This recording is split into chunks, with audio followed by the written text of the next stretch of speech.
Well, a new report reveals Americans now owe more than $1.14 trillion in credit card debt. That's up $27 billion compared to just a year ago. Experts say this could leave even more people vulnerable to scams and even ripoffs. WRTV Investigates Kara Kenney explains how you can protect your bank accounts.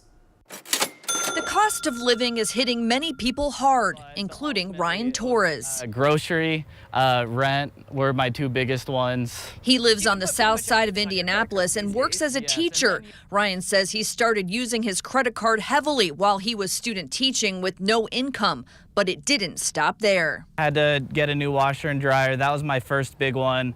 I put a couple months of rent on there, and then it snowballed from there. Once I started having to make those credit card payments, it was like, well, now my discretionary fund is running dry, so I'm gonna have to put more on the credit card. His credit card debt ballooned to $12,000 in 2021. It just got out of hand. Thank you for calling Money Management International. That's when he contacted Money Management International, a nonprofit that helps people like Ryan get out of debt. Honestly, I was really embarrassed to call.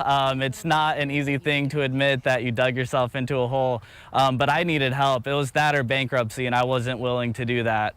MMI has traditionally served low-income clients, but they're seeing a shift. Now almost half of our clients are solidly middle-class Americans. Wages really just haven't kept up with inflation, and folks are really relying on the plastic to see their way through. And once they run out of runway on that credit card, the limits, you only have so much limit. People in desperate situations can take desperate measures like falling for scams. Look for red flags like companies that promise quick fixes, trying to gain access to your bank information. They claim to be with a new government program. They ask you to pay fees up front. Just last year, the Federal Trade Commission settled a lawsuit with a Florida-based telemarketing company that charged consumers nearly $4,000 for their debt release services. It's illegal to charge any fees up front.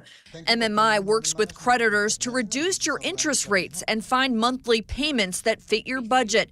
Ryan's been paying $750 a month. Are you still in debt?